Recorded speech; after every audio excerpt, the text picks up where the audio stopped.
Inside the demon castle, the hero's party is currently fighting the demon lord in order to protect the world. However, the demon lord seems to be too powerful for the hero's party as they are badly injured, and they are losing hope, except for the hero, Max, who stood up in front of his party, brimming with determination. Because of this, his party regained their fighting spirit, and they stood behind Max to fight with him until the very end. Seeing this, the demon lord started attacking again, and the priest used his magic to block the demon lord's first attack, while the warrior suffered grave injuries in order to block his second attack. And the hero didn't waste their efforts. He charged at the demon lord before slashing his sword while receiving buffs from their mage. His attack caused a huge explosion, and after the light subsided, the hero vomited a mouthful of blood, but the demon lord suffered critical injuries from his attack. The demon lord accepted his defeat. However, he vowed that he would return to exact his revenge. Then the scene changed, showing the reincarnated demon lord, who had turned into a kid,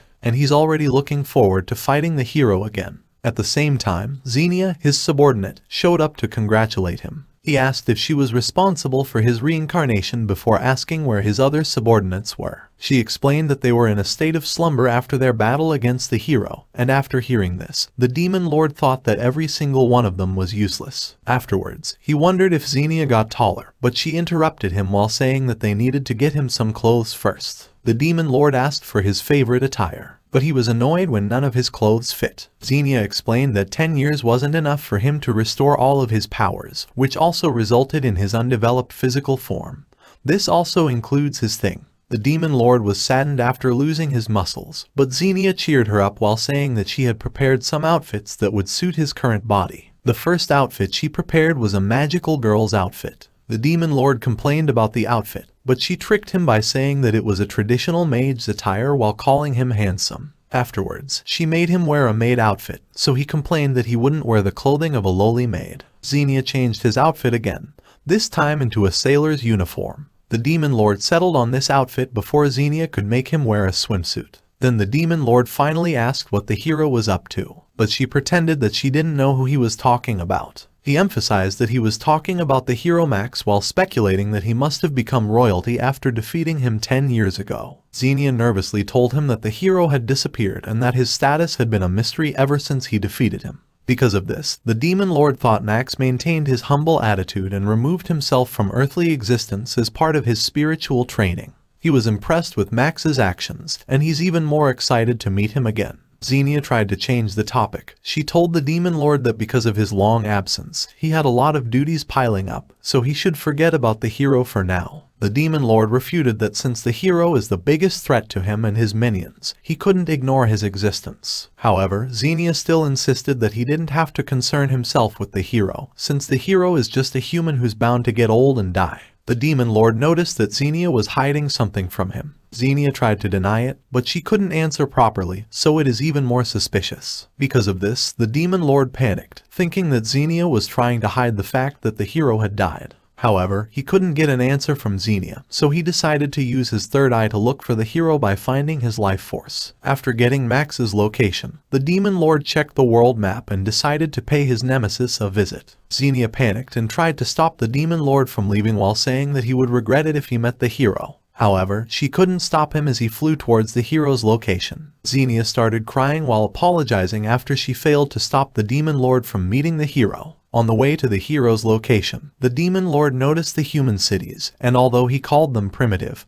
he was impressed with how fast their civilization had progressed while he was gone. It didn't take him long to find the hero's location. He immediately entered the hero's apartment while proudly announcing his return. However, he was dumbfounded after seeing a lazy-looking middle-aged man inside the room. The hero was also dumbfounded, but he lazily asked the demon lord who he was. The demon lord apologized, thinking that he got the wrong person. However, the middle-aged guy confirmed that he is Max while wondering what a demon would want from him. The demon lord couldn't believe the situation, but he saw a familiar sword among the trash inside the room. It was the Holy Blade, Blazebringer, that sliced his arm into ribbons, the same sword the hero used to kill him 10 years ago. Because of this, Max finally realized that the demon in front of him was the demon lord. But the demon lord still couldn't believe that the physically and mentally sluggish person in front of him was the same guy who beat him 10 years ago. He even asked what happened to the hero's chiseled jawline. The hero refuted that he just aged and that it is completely normal. He also added that the Demon Lord is just as unrecognizable as him while asking why he is wearing a sailor's uniform.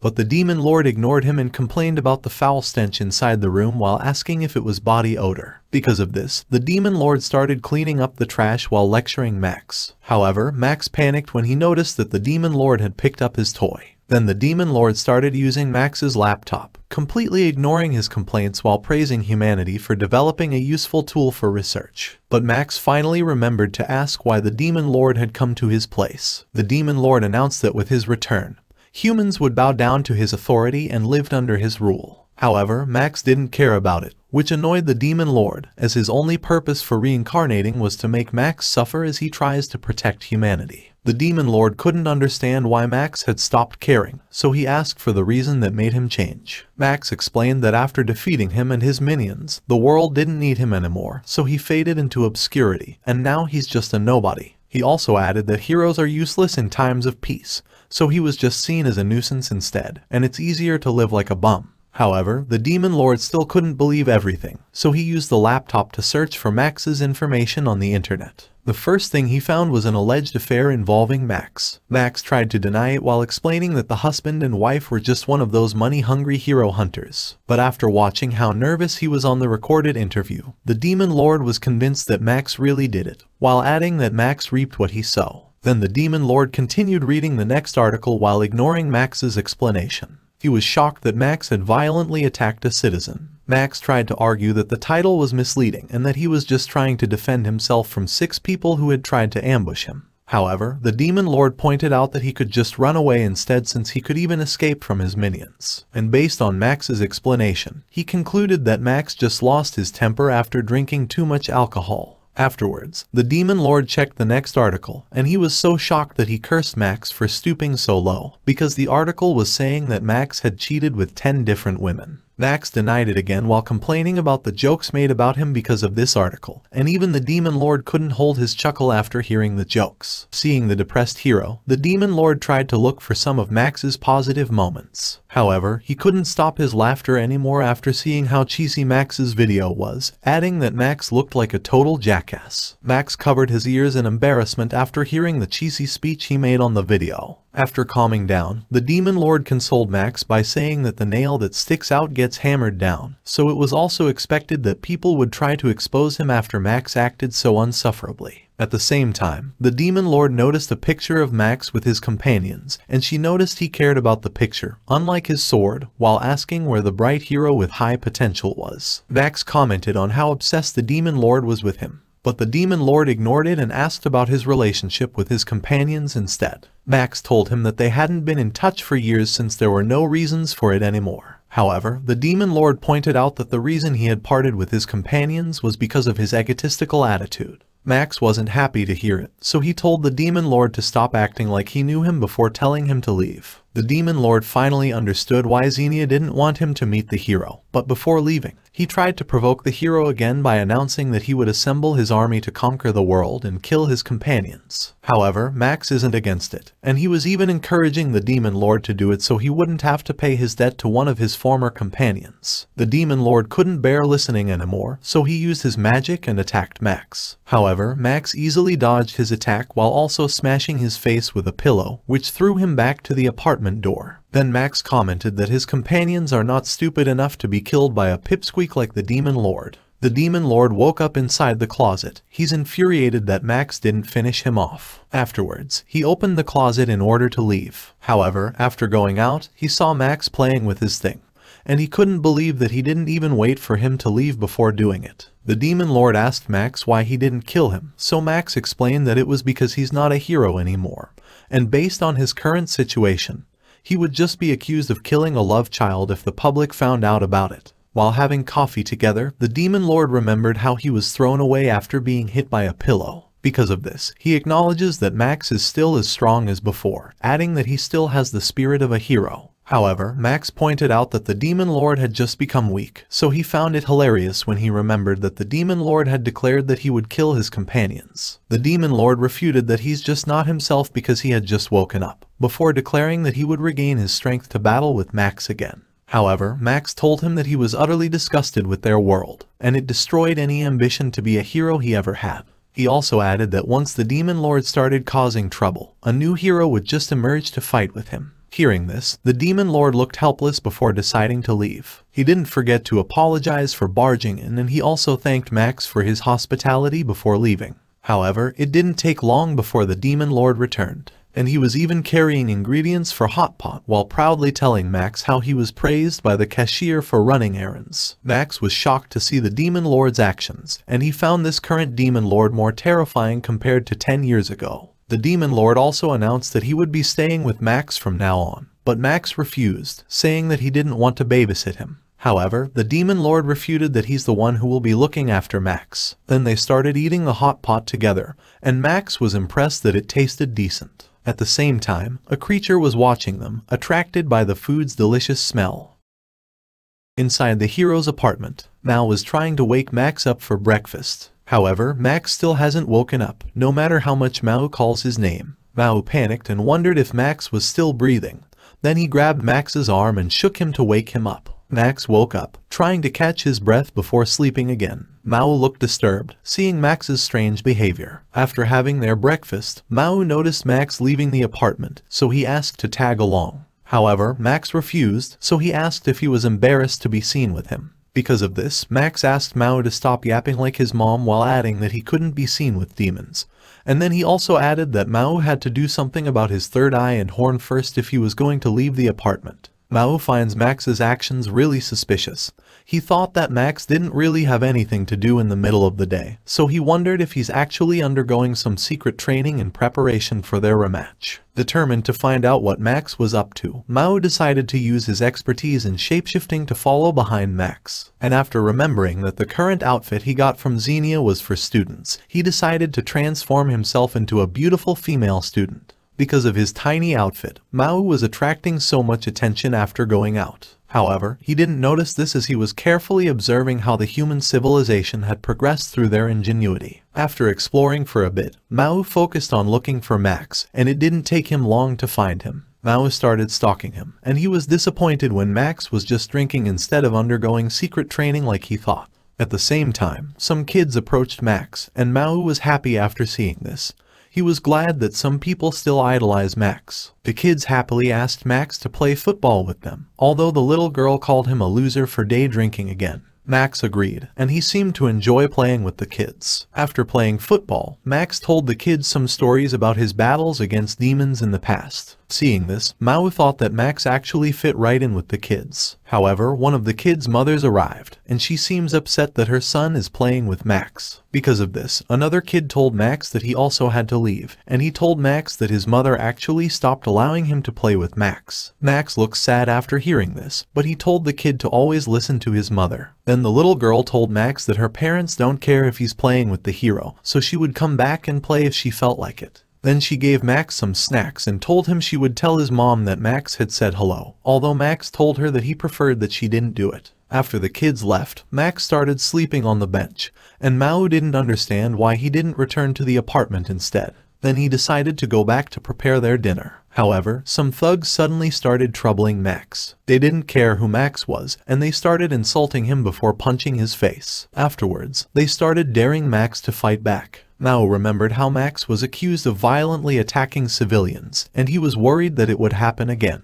But Max didn't fight back, and he told the thugs to go home if they were already satisfied after punching him. However, the thugs just mocked him, and they continued beating him up. Maou was enraged after seeing this, but he only used a hypnosis spell to make the thugs sleep, as he was aware that Max would be blamed again if he hurt these thugs. Maou announced that he wouldn't let the thugs lay a finger on Max, but Max complained that he should have helped him sooner. Maou apologized, saying that it wasn't his intention to embarrass Max. Max asked Maou if he finally understood that he was not a hero anymore, and he felt pathetic that he was just getting drunk in the middle of the day, acting like a big shot in front of the kids, and getting beaten up by thugs but not being able to fight back. But Maou didn't agree with him, and he praised Max for not falling for the thugs' provocation and for not fighting back. Max thought it was corny, but Maou teased him after noticing that Max felt better because of what he said. Then he told Max to go home while asking what he wanted to eat for dinner. However, Max said that he has to make a quick stop first,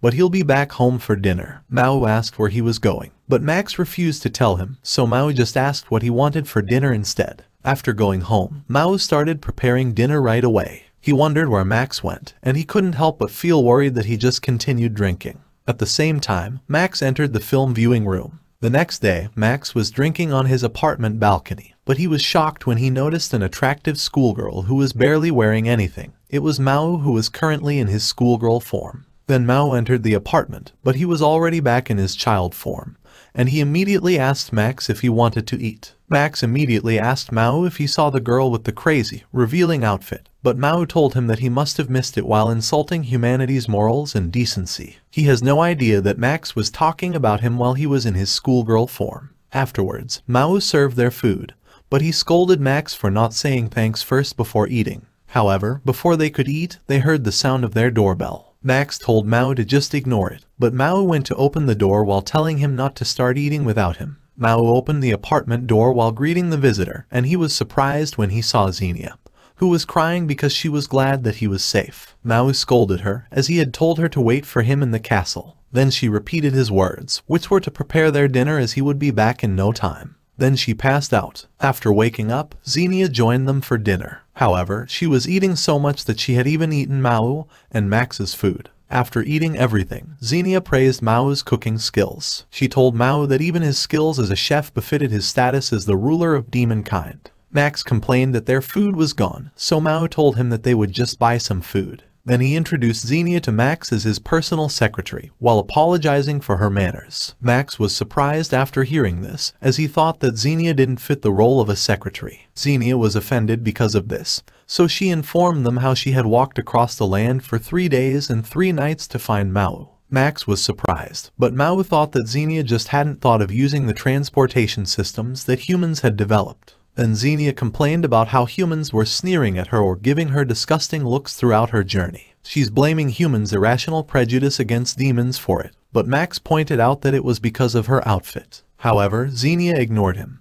and she asked Maou to go back with her to the castle, as she thought that Maou would lose some brain cells by associating himself with the washed-up hero. Maou scolded Xenia for being disrespectful before refusing to go back. He also added that he was staying to experience human society, and that he's using Max's apartment as his base of operations. However, Xenia refuted that he was just obsessed with the disgusting hero. After hearing all of Xenia's insults towards him, Max told her to just bring Maou back with her, but Maou refuted that Max would die if he left him alone. Afterwards, Xenia just asked Max to face her head-on in a fight. Maou warned her that she didn't stand a chance against Max. However, she didn't take it seriously, and she immediately threw a punch at Max. But it wasn't what she expected, as Max easily dodged her attack and disarmed her. After seeing this, Maou scolded Max for fighting back and also added that he shouldn't beat Xenia as she is just a girl. Then he also scolded Xenia and asked her to apologize to Max, saying that she would be dead if Max hadn't gone easy on her. Afterwards, Maou told Xenia to take a bath first after noticing that she was covered in sweat after her long journey. While Xenia is inside the bathroom, Maou apologizes for Xenia's atrocious actions. Max agreed that she was atrocious before telling Maou that he must be having a hard time with a secretary like her. He also asked if no one else had applied for the position.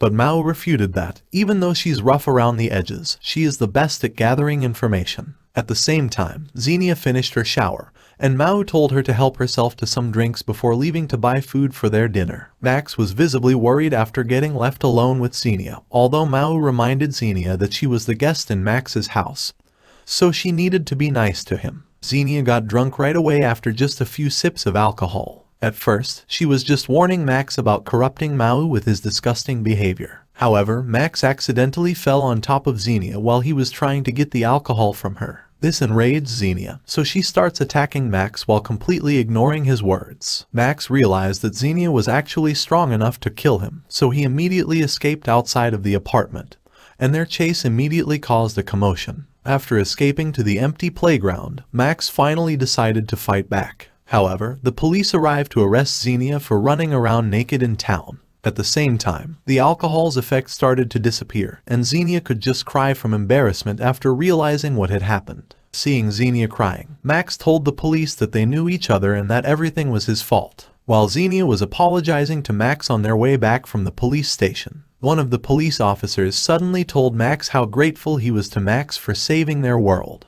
Max was surprised that the officer could recognize him, and then he apologized that they had to meet in this way. The next day, Maou was kneeling down in front of Max while apologizing for Xenia's actions. Max said that it was fine before asking if Xenia had left. However, Xenia suddenly arrived, and she informed them that she had moved to the room next to theirs. Max was in disbelief, so Xenia explained that she had moved in next to them to ensure Maou's safety, and to gather intel on the human realm.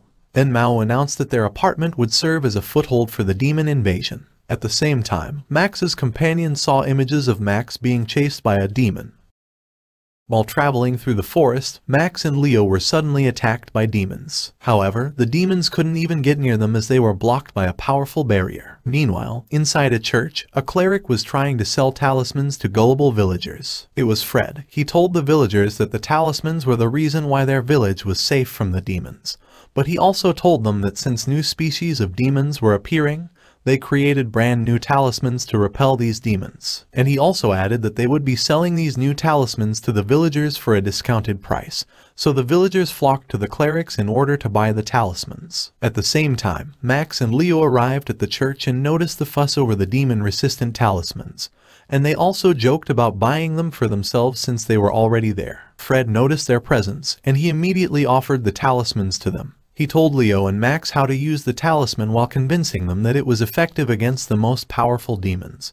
But Leo replied that it was a complete scam, so Fred tried to chase them away. However, a powerful demon suddenly arrived and destroyed the barrier, and an army of weaker demons swarmed inside the barrier. Fred easily killed the weaker demons, but the other clerics and some of the villagers died at their hands. Although the talismans worked on the weakest demons, they were useless against the stronger demons. So Leo and Max had to step in to save the villagers. Because of this, Fred noticed that they were not ordinary travelers, and Leo also acknowledged Fred's capabilities, and they teamed up to face the demon army. Going back to the present, Maou and Xenia are having some tea with Max. Xenia took out a notebook while asking Max's opinion on it, but Maou seemed worried after seeing the notebook in Max's hand. Max got upset and left the room after opening the notebook. Then it was revealed that the notebook is about the series of events that led to Leo the warrior's defection. Xenia didn't understand the situation, so Maou explained that Max doesn't like sharing his feelings and that it should also be difficult for him to talk about his former friend's defection. While outside, Max was approached by a reporter, and he looked troubled when the reporter recognized him as the hero. The reporter asked Max about the incident when Xenia chased him while naked.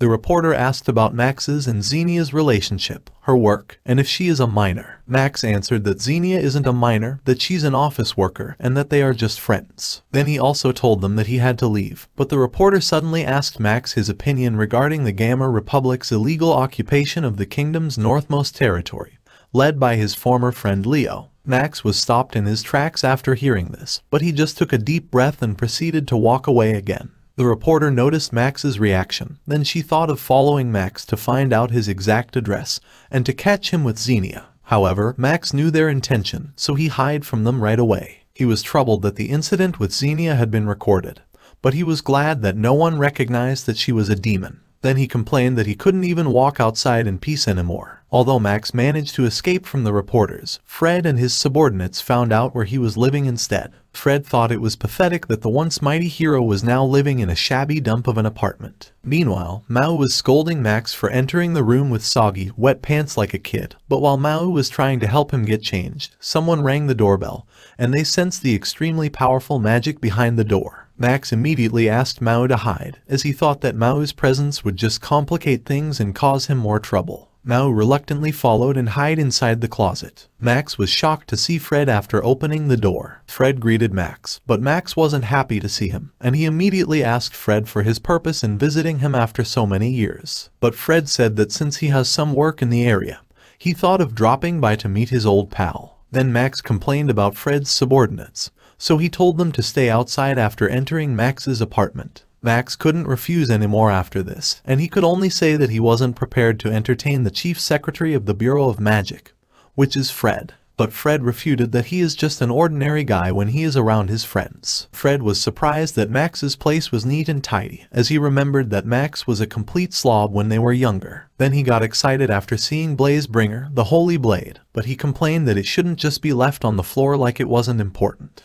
However, Max refuted that he had no use for it anymore, and he also doesn't have enough space in the closet, so he couldn't hide the huge sword inside. Then he asked Fred to state his purpose for coming to him while asking how he found out about his place. But Fred ignored his question and reminisced about the past instead when he saw their party's old picture. However, he finally got serious before mentioning the Gamma Republic situation. After hearing this, Maou remembered that Gamma Republic was formed 3 years ago by Leo when he defected from the kingdom. Fred explained that although they are claiming to be a republic, they are actually a terrorist organization illegally occupying the kingdom's land. He also explained that because Leo had assembled all the traitors and criminals who defected, their military strength had grown and they were becoming a threat to the kingdom. And a war between the kingdom and the Gamma Republic is bound to happen, and they are starting their preparation by recruiting Max. Max refused, but Fred started begging for his help to stop Leo. He tried to convince Max by saying that if he joined the royal army, they could bring a swift end to the dispute with the Gamma Republic.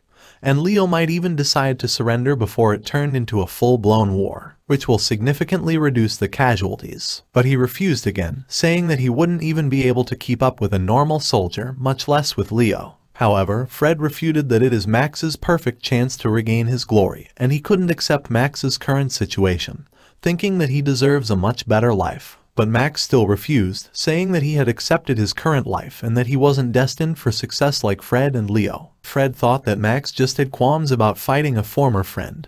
But Max refuted that he just didn't care anymore about the kingdom, the republic, or even the people before asking Fred to leave. Fred finally accepted Max's decision. However, before leaving, he brought out the incident when Xenia was chasing Max while naked around the town. He was teasing him at first, but he warned him that it would be his biggest scandal thus far if news of him sleeping with a demon was discovered by the public. And Maou realized Max's dangerous situation because of this. Then Fred threatened Max that he would need to decide whether to return to his hero life or become a wanted man after being labeled a traitor like Leo. However, Max didn't fall for his threats. He asked Fred to provide proof that he was really involved with the demons. Because of this, Fred started walking in the closet's direction, fully aware of the evil aura emanating from the inside. He also added that the aura inside the closet is even more sinister than Xenia's aura that he saw through the video. Seeing Max's tensed expression, Fred told Max that he would just take a quick peek, and Max could only helplessly agree. However, after opening the closet, Fred saw a ghost, not a demon. Fred quietly closed the closet, so Max asked him what was wrong with a surprised expression. Fred had a scared expression while asking Max if he had noticed anything strange while living in the apartment. However, he's even more scared after seeing the ghost beside Max. Max couldn't understand what was going on, so he asked Fred if something was wrong when he noticed that Fred was as pale as a ghost. But Fred told him that he had to go while asking him to stay back, and he ran away and left when the ghost started approaching him. Max sighed in relief before asking Maou if he had done something to scare Fred away.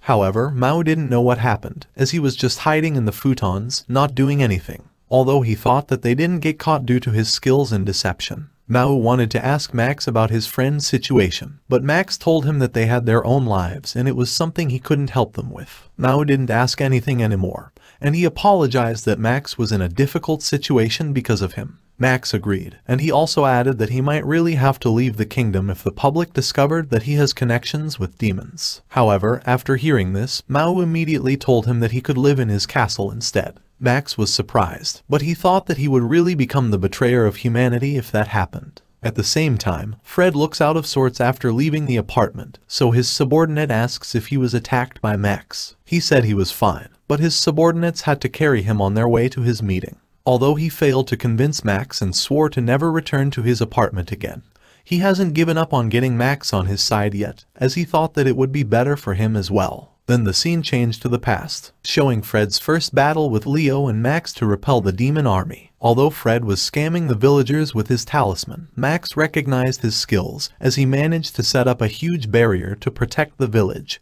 and he also asked Fred to join their party. Inside Xenia's apartment, Maou was praising Xenia's work after she provided him with a portrait album that was a compilation of all the beauties from the demon family. Maou couldn't hold back his laughter as he thought that if his plan succeeded, the demon race would be a step closer to conquering the human realm. Maou immediately handed the album to Max. After Max read the title, Maou said that it was an act of kindness from him. Max couldn't understand what he was talking about, so Maou explained that although Max used to be in high demand, because of his current situation, he now doesn't have any romantic prospects, also pointing out that Max lacks some feminine touch. The ghost refuted that Max had her, but she immediately hid herself when Maou heard her voice. At the same time, Max refused his offer, saying that he didn't want a girlfriend. But Maou refuted that Max could deny it, but for sure he still felt lonely, and he urged Max to check the album while adding that it only has the most beautiful bombshells picked from his underlings. Max refuted that it was impossible for him to date a demon since he had been slaughtering them 10 years ago. However, Maou said that it's not a problem since demons have 7 lives, so they wouldn't mind a single death. Then he told Max that there wouldn't be any harm in peeking at the album, while adding that men would kill for any of the girls in the album. Max finally agreed, but he immediately threw the album away after seeing Xenia on the first page. Maou told Max that Xenia wouldn't be a bad option, but Max argued that he doesn't want a woman who gets violent when drunk and chases him in the streets while naked. So Maou said that Xenia is wholesome as long as she doesn't drink. However, Max argued that he was not convinced after seeing her outfits and poses in the album.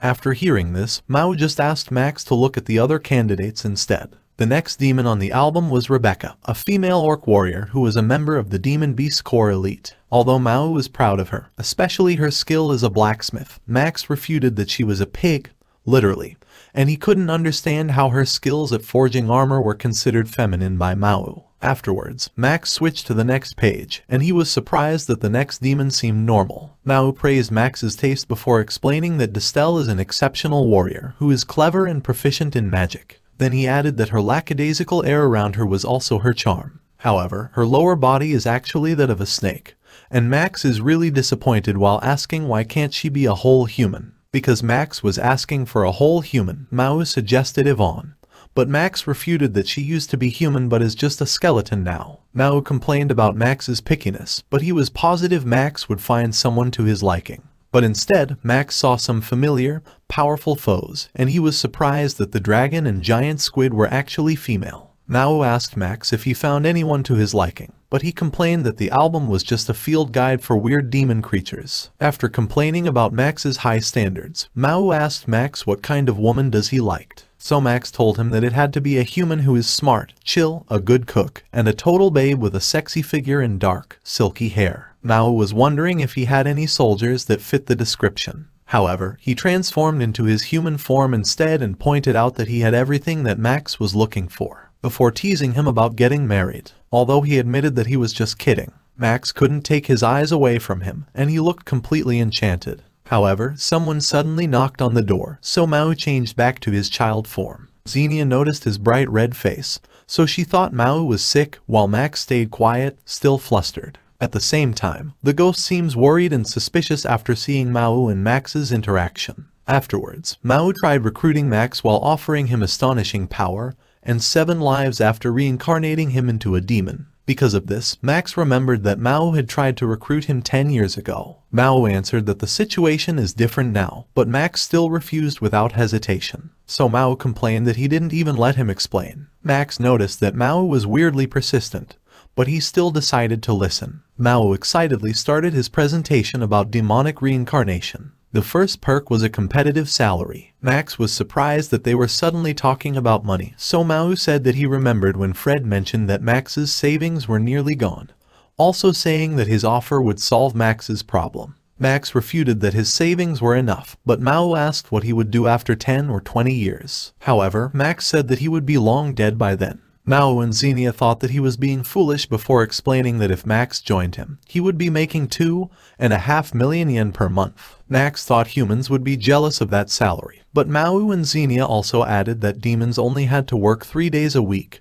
and a maximum of 5 hours a day, with paid vacation leave and no overtime. Max was shocked, and he asked if it was a privilege for demons working inside the castle. But Maou told him that it was a universal right for all demons. Then he also added that demons are provided with a home inside the castle's residential district or bordering town, as well as educational assistance, maternity leave, and childcare leave. Then he mentioned that demons have a durable disease-resistant body with high magic power, and an immortal soul that will resurrect after a period of slumber. Max couldn't believe that they talked about immortality like it was a simple matter, but Xenia provided him with the contract. Max seemed to consider it, but he still refused in the end. Maou asked if he just didn't want to be under him, so he offered Max equal status. However, Max still refused, adding that he wouldn't be himself anymore if he turned into a demon, got money and power, and lived forever. He also added that immortality would be too much for a human like him. Then he politely declined by returning the contract after thanking Maou for his offer. Maou was regretful that he couldn't stay forever with Max, but they didn't force Max anymore, as this was the first time they saw him think about something carefully. Then Xenia kept the contract while telling Max that he just needed to let her know if he changed his mind, while Maou urged Max to set some goals for himself and get his life together. He also asked Max to stop saying that he would be dead in 10 years. Max apologized before saying that he would find a way to make money, also declaring that he would earn more than the demons. Both Maou and Xenia were happy to see a determined Max. Max bought some equipment for recording videos and decided to be a poo-cuber. Maou couldn't understand what he was up to, so Max explained that top poo-cubers could earn a lot of money by just playing games while screaming at their cameras. And then he added that 1 view is equivalent to 1 yen, so he thought it was easy money. Maou thought it wasn't that simple,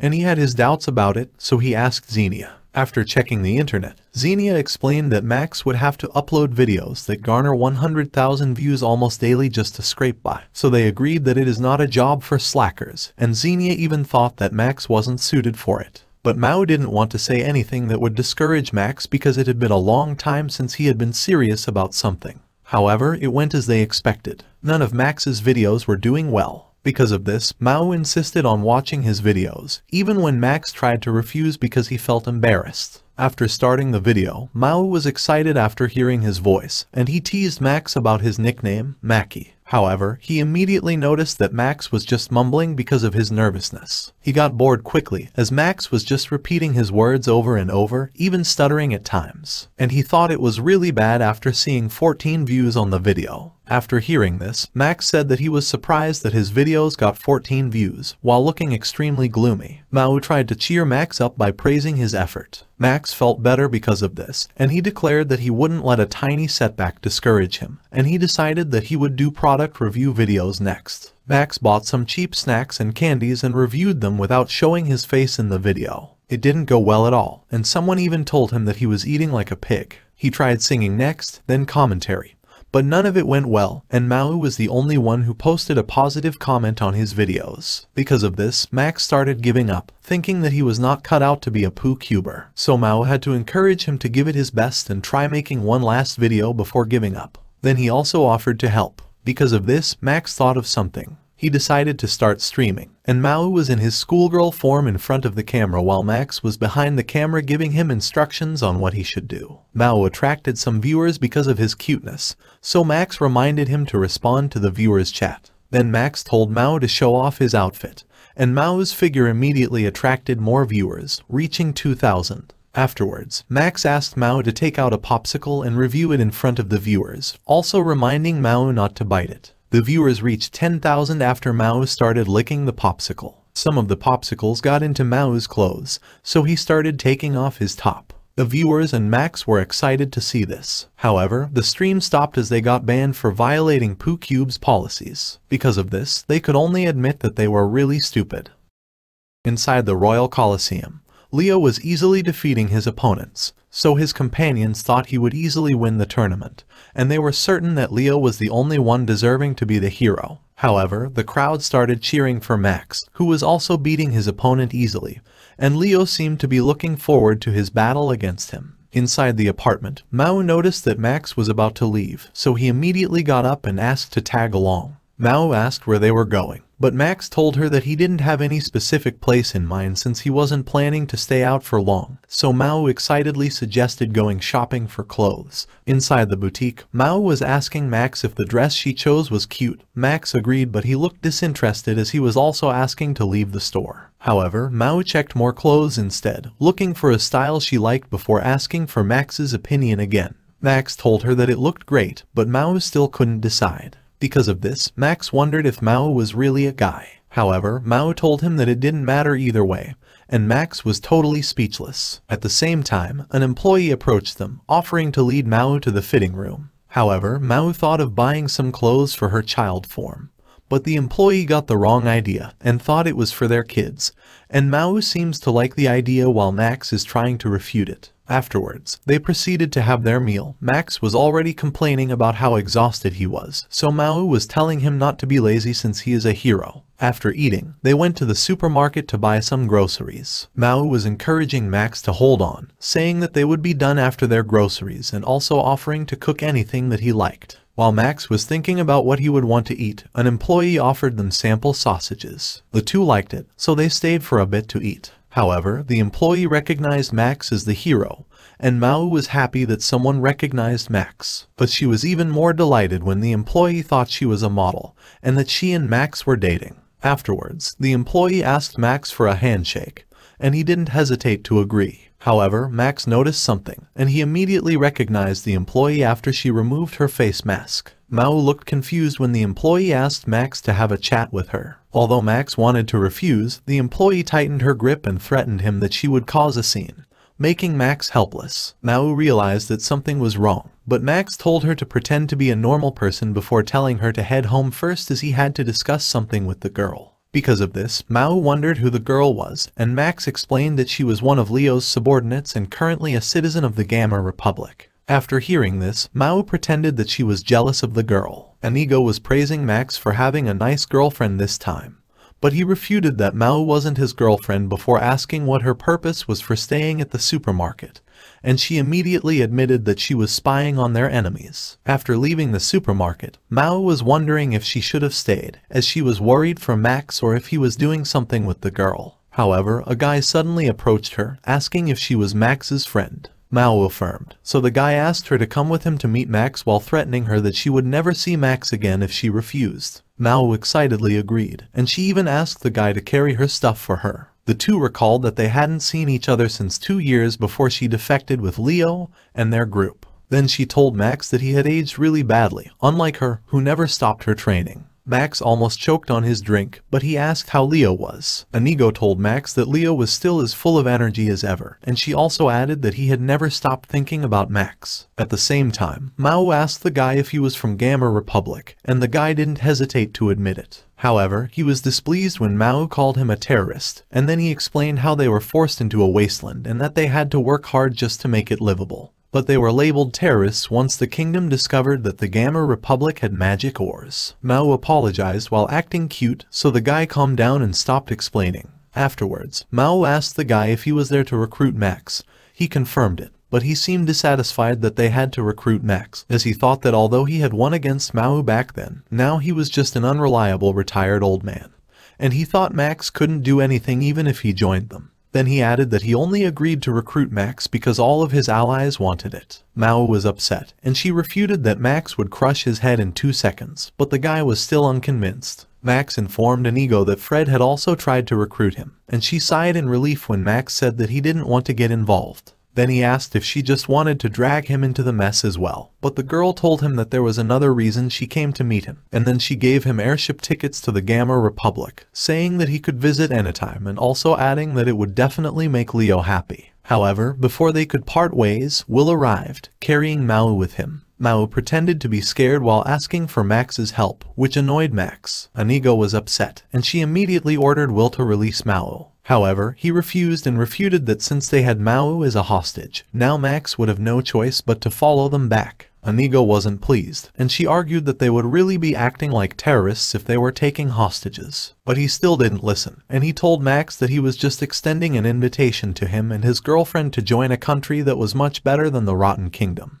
However, Max denied that Maou was his girlfriend, which annoyed Maou, so she started calling him a lazy bum and a freeloader. Because of this, Will thought that Max was denying that Maou was his girlfriend because he was afraid to face him. Then he started pulling Maou's hair to provoke Max, and he succeeded. Max dashed in front of him and broke his arm before throwing him to the sea. Maou was happy because of this. She hugged Max while saying that she didn't defend herself to hide her identity. Afterwards, Inigo retrieved Will from the water before apologizing to Max and Maou, and Will also apologized after seeing Max's strength. Afterwards, Inigo said that they had to leave because they couldn't let people who knew their identity find them inside the kingdom. Max joked that he would be snitching them on Fred, but he was clearly concerned about them, as he also told them to take care. Maou was annoyed that they disturbed their date, but Max was just complaining about how exhausted he was. Then she asked Max if he would go to the Gamma Republic. She offered to come with him and help him and Leo overthrow the corrupt kingdom.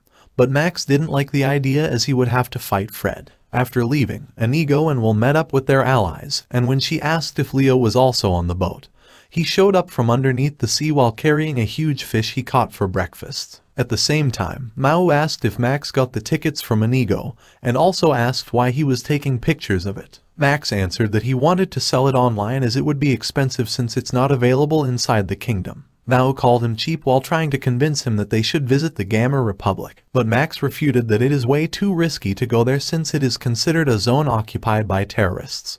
But Maou refuted that it's just as risky to sell it. Afterwards, he suddenly thought of opening a portal, telling Max that they could use it to return immediately, no matter what happened at their destination. Then she asked Xenia to take care of everything while they were away for 2 days. Max refuted that he never agreed while telling Maou to go by himself. However, Maou used an enchantment spell on Max, and they were already on an airship on the way to Trakigo when the spell's effect disappeared, leaving him no choice but to proceed on their trip. Then Maou announced that they weren't there for a vacation, saying that they were just going to the Gamma Republic to check its situation.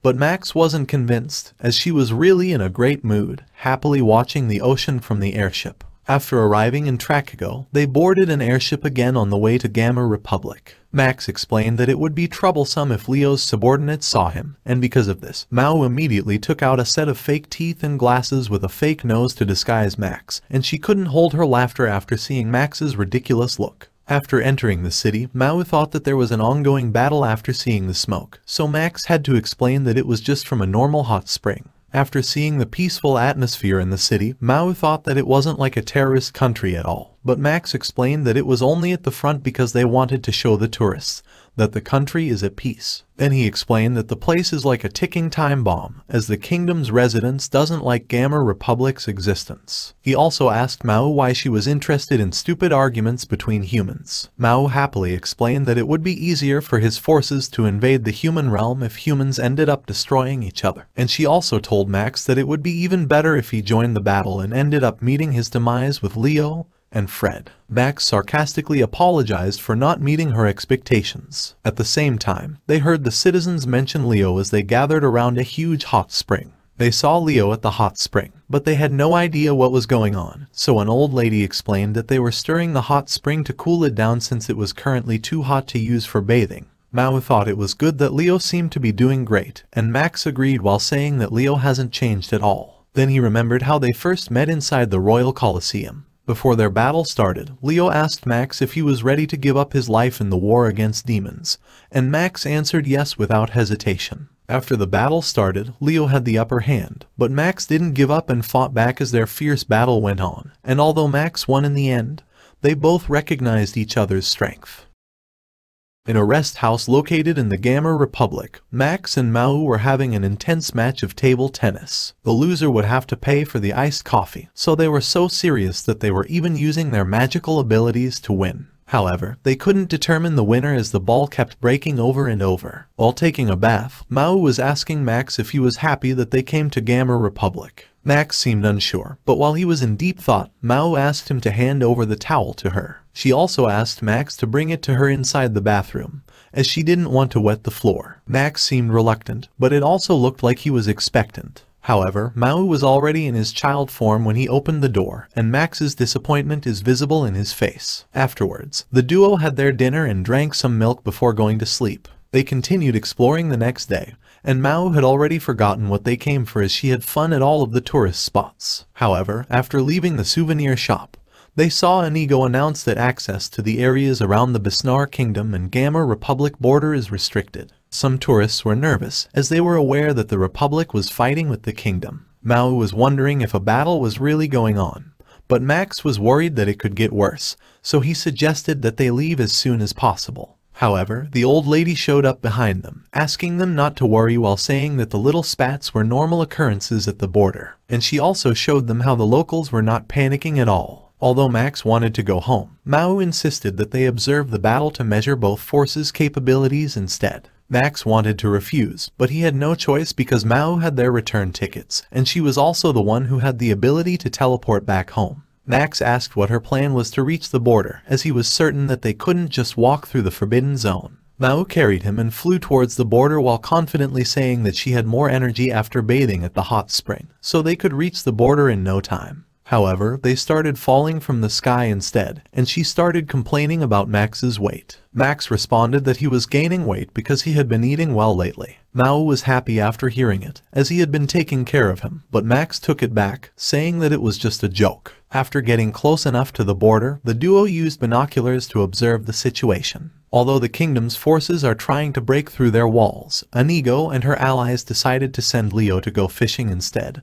worried that it would be more dangerous for everyone if he was around. Afterwards, they launched magic bombs at the kingdom's forces, but they were just loaded with sleeping and paralysis spells to put the soldiers to sleep. Maou and Max were baffled by the battle. Maou thought that it looked like children on a playground, and he was certain that if it were his forces, the border wall would have been blown apart easily. Max also agreed. He couldn't understand why the kingdom's forces weren't overwhelming the Republic. The kingdom's forces were frustrated by the Republic's barrier. They were wondering if the Republic was using an advanced defensive spell or a magical device, and the magical bombs that have sleeping spells were also causing them trouble. Although the forces were stuck in a stalemate, the kingdom still had some plans up their sleeves, but they immediately recalled the soldiers to retreat. Inigo and her allies sighed in relief, seeing the kingdom's forces retreat, but she told everyone that they would continue guarding until the next day. However, an energy beam suddenly pierced through the wall and hit Inigo in the arm. Because of this, they had to prepare themselves to fight again while trying to treat Inigo's wound. The guy holding the bondage cried when his hair was ruined after almost getting shot in the head. The energy beam came from Fred's subordinate, and the captain didn't want to give the Republic's forces any time to escape and was insisting that he continue firing the spell. However, the bald guy refuted that penetrating the barrier requires a considerable amount of magic, so it was enough to chase them away and focus on destroying the walls once the stronghold is empty. Maou was impressed with Baldy's magic, and he thought that the battle was starting to become interesting. However, Max was looking in the opposite direction, fully aware of Leo's arrival. Leo jumped over the walls and arrived in front of the kingdom's forces. His allies and Maou were excited to see him, but he actually rushed back after sensing a demonic presence. When he couldn't sense the demonic presence anymore, Leo shifted his focus to the kingdom's forces, and he immediately caused a tornado using his spear to knock down the soldiers. Leo confronted the captain, but the captain told him that the peaceful negotiations he was demanding would never come to pass. Leo refused to give up, and he announced that they would never surrender, no matter how long it took or how difficult it was. However, Baldy suddenly fired his energy beam at Leo, hitting him in the neck. He was determined to kill Leo, as he thought that he was causing nothing but trouble for his master, Fred. But Leo was completely fine, even after taking a direct hit to the throat. He told Baldy to pass his message to Fred. His message was, "Let's have a heart-to-heart, so that you don't have to suffer anymore." Afterwards, he overpowered Baldy. He couldn't fight back at all before losing consciousness. After dealing with Baldy, Leo asked the captain to withdraw his troops. He was hesitant at first, but he realized that they couldn't really do anything to Leo, so they had no choice but to retreat. Although Leo was domineering in front of the kingdom's forces, he was really soft towards his allies, and he was really worried after seeing Inigo's injury. Will was surprised that he showed up even when they didn't have a chance to call him, so Leo explained that he rushed back after sensing an ominous demonic presence. Inigo asked if it was just Baldy, but Leo was certain that it wasn't him, so he thought it was just his imagination. Then he couldn't hold his laughter after seeing his ally's bald head. Maou was impressed with Leo, and he thought he had enough strength to lead the Gamma Republic. They could now understand why the Republic could repel the kingdom, but it was also obvious that Leo was their only source of strength. Maou asked Max if he could win if he tried fighting Leo, but he responded that he was not a match for Leo anymore before telling Maou that they should head home. Maou agreed, as he was already satisfied after seeing Leo's strength, so he started using his magic to open the teleportation portal. However, Leo noticed this, and he immediately threw his spear at them. Max carried Maou before running away, but he couldn't outrun Leo, so he had to stop running and face him. Leo couldn't recognize him because of his fake nose and glasses, so he told Leo that they were just passers-by. Leo believed his excuse, but he demanded that he leave Maou behind. Although Maou was willing to lose his life in order to help Max escape, Max refused, and instead he asked Maou to activate his teleportation spell while he was buying some time for him. Max was evenly matched with Leo. However, Leo noticed that he was just buying time for Maou to let him use his teleportation spell, so he threw his spear in his direction. Max managed to stop his spear, so Leo had no choice but to focus on beating him first, and Max's fake nose and glasses were destroyed while he was trying to dodge Leo's kick. Luckily, Leo still couldn't recognize him even without his disguise. However, Maou called Max by his name when he succeeded in activating his teleportation spell, so Leo finally recognized him. Leo immediately asked why he was in the Gamma Republic and why he was hanging out with the demon.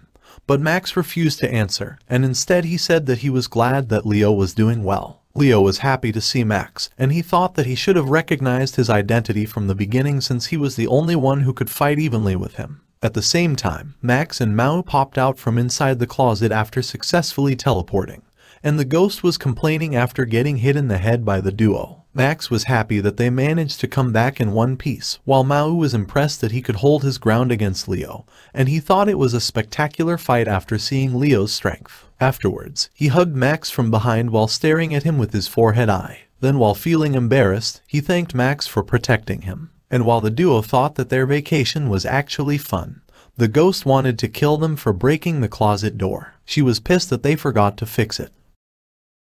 After returning to the apartment, Maou started looking for Xenia. She got worried when she didn't show up, no matter how much she called her. Max thought Xenia just went out to go shopping, but Maou replied that she had asked her to look into something. However, Maou set aside this matter when she noticed that Max had been eating all the souvenir snacks they got from Gamma Republic. Then it is revealed that Maou had asked Xenia to investigate the Bureau of Magic, where Fred is working, and she is currently outside their facility. The Bureau of Magic is in charge of producing the kingdom's magic-based energy. It is also where the associated military and political factions are administered, so it is an important government institution. So Xenia thought it made sense that Maou would ask her to investigate the place, and she was determined to accomplish her mission. Xenia moved to the back of the building, then used a grappling hook and a rope to climb the wall. Although some people saw her climbing the wall, they just wondered what she was up to, so she still managed to climb to the rooftop. Then she used a lockpicking tool to open the door, but she actually just broke the lock with her strength. However, a guy who was peacefully having his lunch discovered her, so she had to knock the pitiful guy unconscious. And she spared his life since Maou had taught the demons not to kill humans easily since unlike them, humans only have one life. Xenia ran into another employee after opening the next door, so she decided to travel through the air vent after knocking the guy unconscious again. Xenia's objective was to sneak into the server room and copy their data before returning to Maou. Although she went to the wrong place a couple of times, Xenia still managed to find the server room. Since there was a person inside the room, she took out a tranquilizer blow dart, but she only used it to hit the floor and distract the guy before using her brute strength to knock him out. Afterwards, she easily hacked into the server and started looking for important data to download since it would take too much time to copy everything.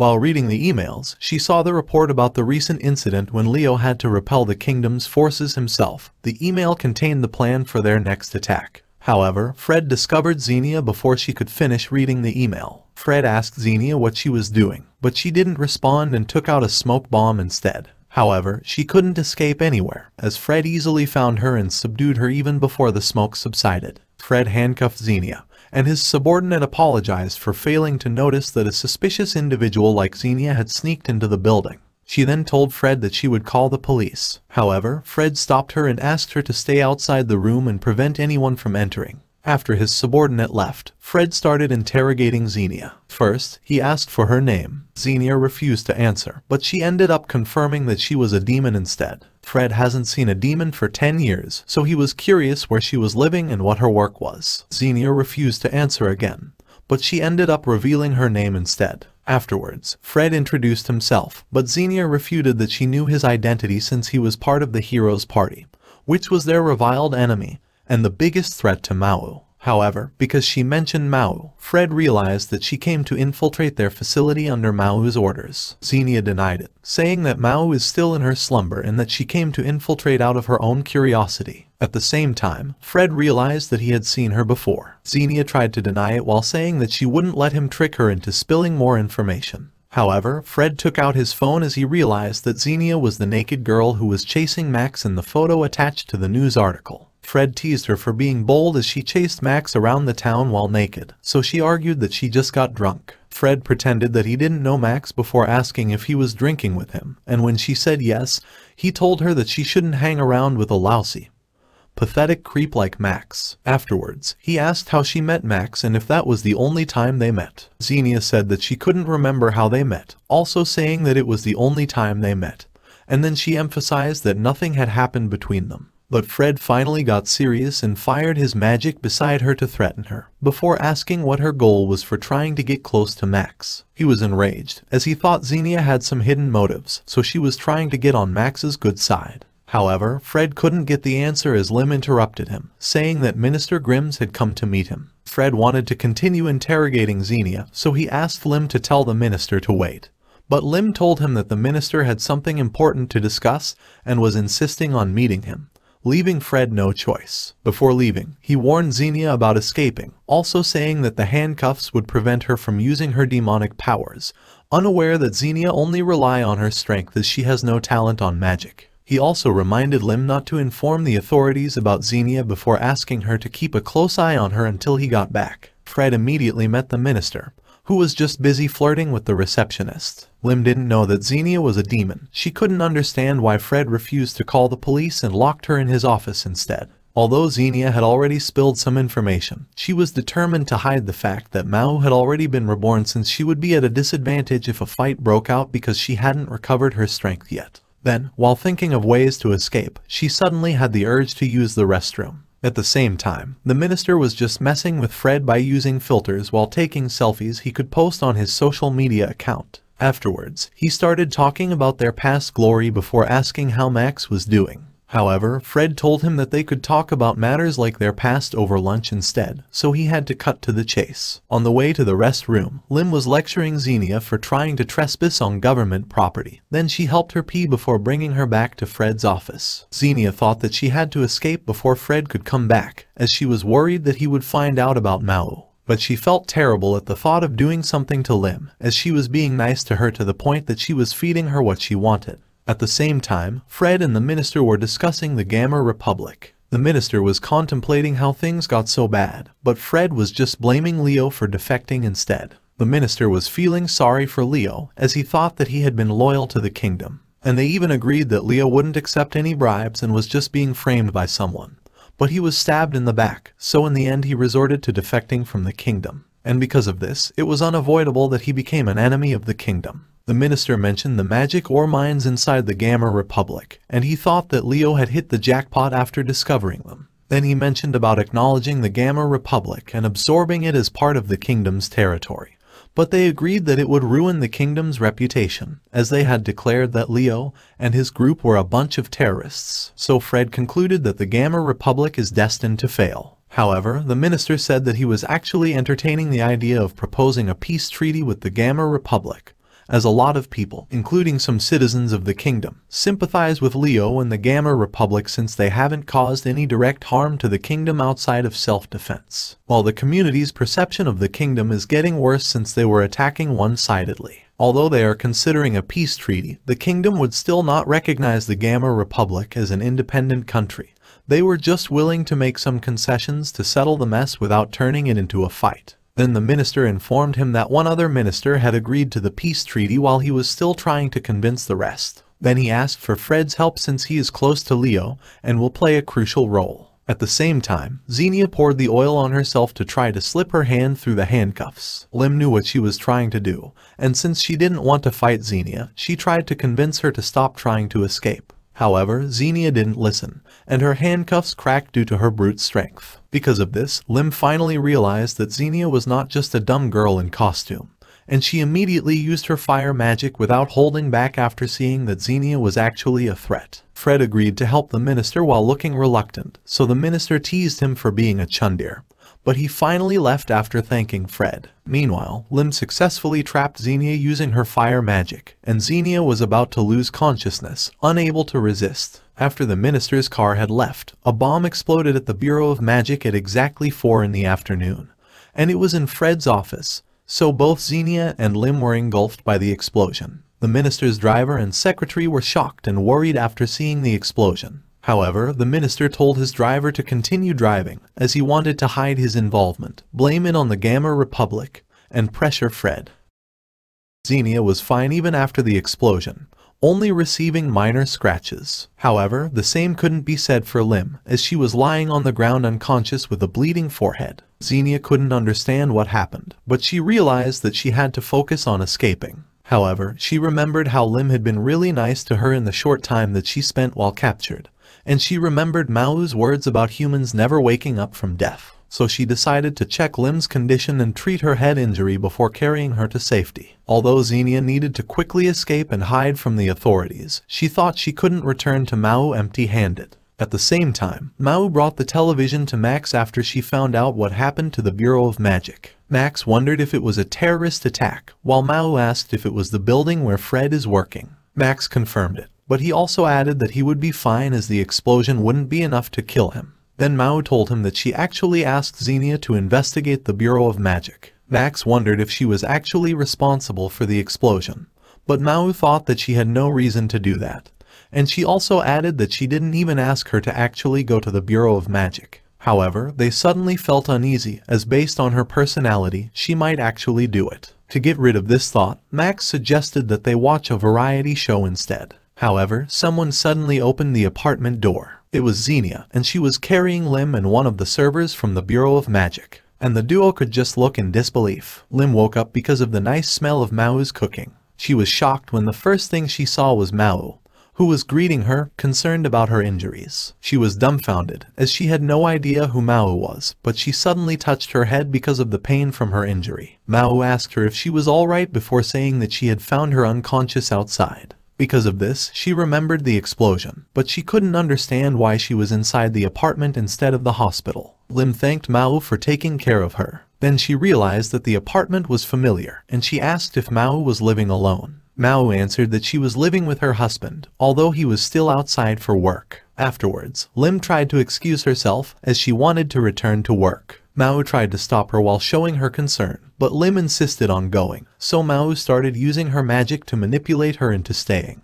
And because Lim had strong magical powers, she tried to make her her subordinate. While still using her magic, Maou told her all the benefits if she decided to work under her. Lim was completely under her spell, but Max suddenly arrived and smacked Maou's head with a frying pan. Maou was in tears because of the pain, complaining that it was domestic violence, but Max ignored her, saying that it wasn't the time for her unethical contract. At the same time, Lim was still under Maou's spell, trying to sign the contract without realizing what was going on. After Lim recovered from the spell, the three apologized for Xenia's infiltration of the Bureau of Magic, and they explained that Xenia misunderstood Maou's order, so she ended up infiltrating their building. They also emphasized that Max had no involvement in the matter. However, Lim was more concerned that Max was living with two demons. So Maou made up a story that, since their king had passed away, she and Xenia were living in poverty and starvation without a shelter.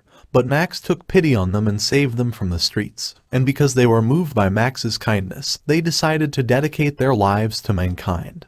And they wanted to investigate the Bureau of Magic to learn about humans and their professions. Then Maou apologized for their mistake again, and Lim actually believed their story, which surprised Max, and he thought that she was too trusting. Afterwards, Lim asked if they were really not responsible for the explosion. Maou declared that she wouldn't let Xenia use something as dangerous as a bomb, while Xenia explained that she thought Lim's fire magic had ignited a gas, causing an explosion. But Lim explained that her fire magic is always under her control, so it wouldn't catch any sort of gas or oil on fire. Maou was impressed after hearing this, and she was determined to make Lim her subordinate again. And while Xenia was wondering who would have caused the explosion, she noticed that someone was calling on Lim's phone, so she remembered to return it to her. It was Fred. He immediately asked where she was, so she explained that she had lost consciousness because of the explosion, and that she was currently receiving treatment. However, Fred noticed that she wasn't at the hospital, and he asked where she was again. Max told her to say that she was in his apartment. Fred immediately asked her to pass the phone to Max. Fred asked him to explain why he was colluding with demons to cause the explosion in the Bureau of Magic. Max admitted that he was hanging out with demons, but he sternly denied that they were involved in the explosion. However, Fred refused to believe him, and he threatened Max that he would blame the explosion on them.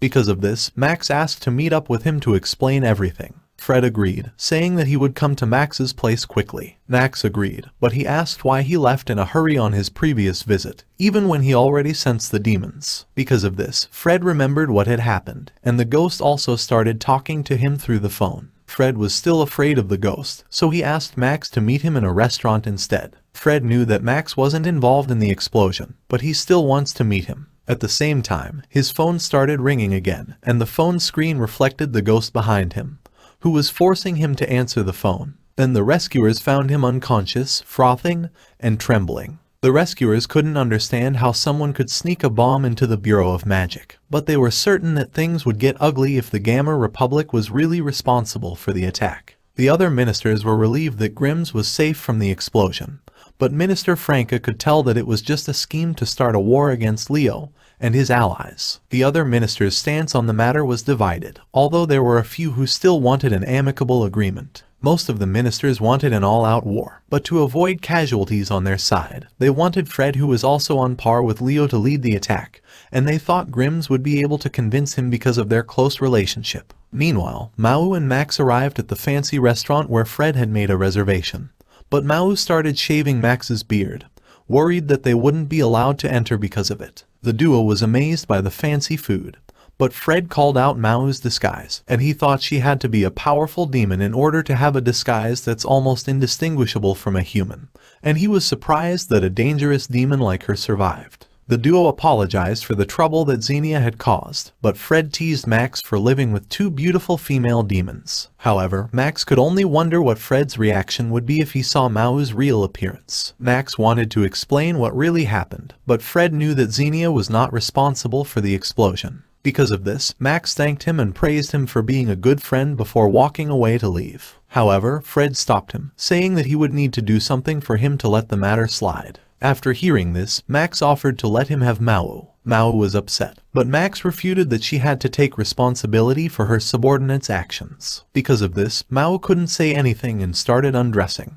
But Fred asked them to sit down and stop messing around, as they needed to have a serious conversation. Fred explained that because of Gamma Republic's terrorist attack, an all-out war is bound to happen. However, Max questioned if Gamma Republic was really behind the attack, also implying that someone was manipulating the situation. Because of this, Fred felt that Max was thinking that he wanted to go to war against the Gamma Republic. So he explained that it was the opposite, and he even threatened Max that he would blame the attack on him and the demons to avoid the war between the kingdom and the Gamma Republic. Maou was really worried, but Max implied that he would move to the Gamma Republic with Maou if Fred kept on trying to drag him into the mess. Because of this, Fred said that he would take it as proof that he had an intent to aid a terrorist organization. However, Max was not threatened at all, and he warned Fred that he wouldn't want to piss off the hero who had slain the demon lord. Because of this, the two started screaming at each other. Max was upset that he was getting dragged into the war, and he said that he would be lucky if Fred and Leo ended up killing each other, as he would finally get some peace. Fred was saying that Gamma Republic wouldn't accept a useless piece of trash like Max on their side,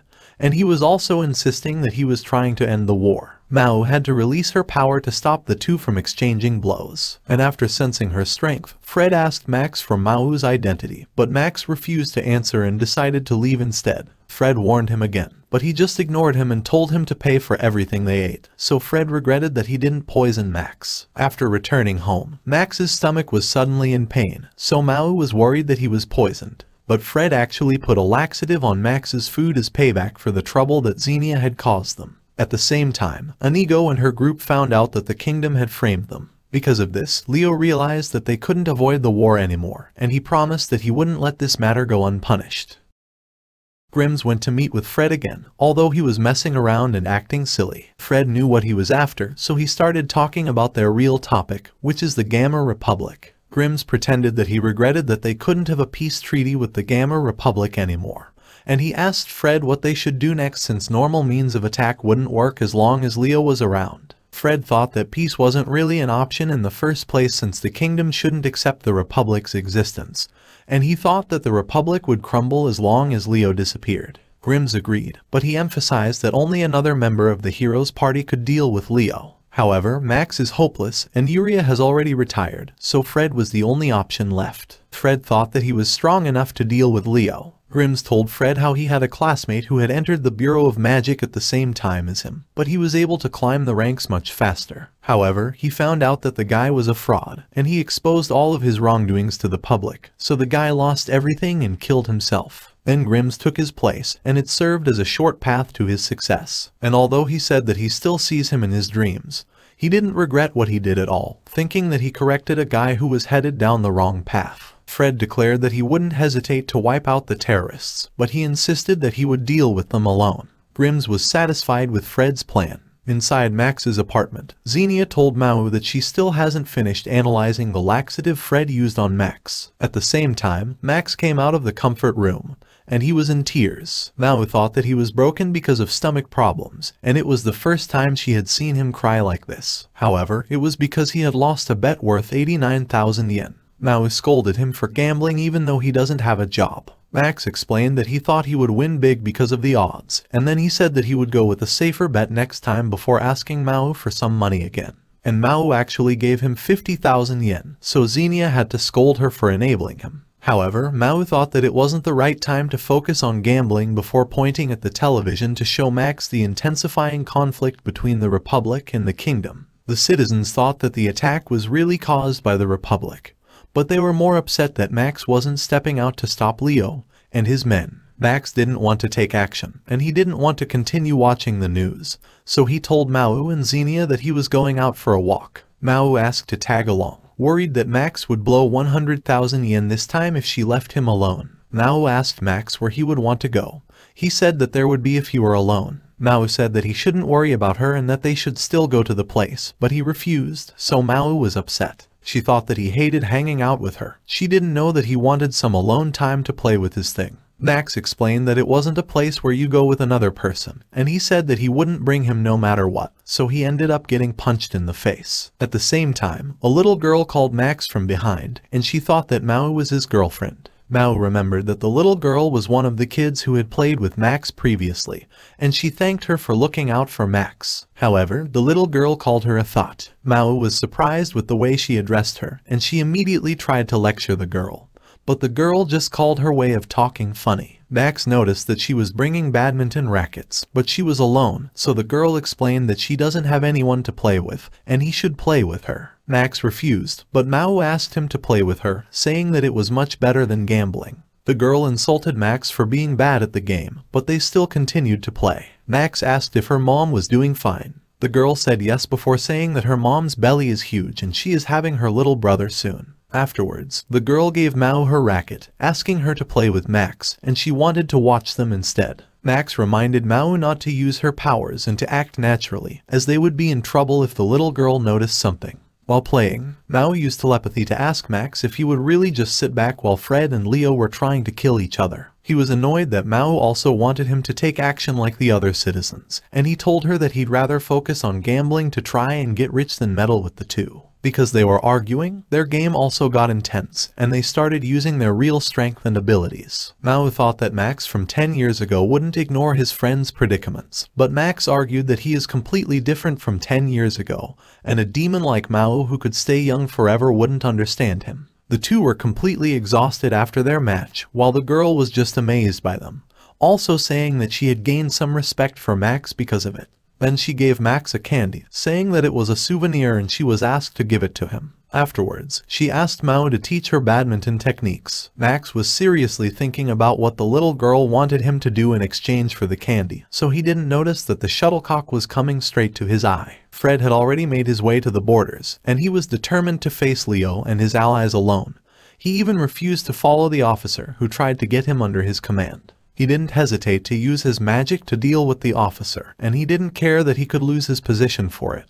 He just wanted to end everything all at once. His subordinates were also not afraid to lose their position, and they continued to be loyal to him. They explained how the Republic's stronghold was protected by a strong barrier that could resist even the kingdom's magical weapons. However, they realized that it was completely empty at the moment. Fred wasn't surprised, and he thought it was a wise decision. Then he used his staff to cast a spell that destroyed a huge portion of the stronghold, and before flying towards the Republic, he asked his subordinates not to let anyone cross the border. The soldiers were amazed by his strength, but they thought that he didn't have to destroy the walls if he would just fly anyway. The reporters were present at the border to cover the battle, so the kingdom and its citizens were well informed of what was happening. Grims was hoping that Fred would win and end all the fiasco, but thought that it didn't matter even if he lost, as he would just continue to blame the Republic for terrorist attacks, so Trichego would be forced to abandon the Republic, and Grims thought that it would be easy to deal with them once they didn't have any backing.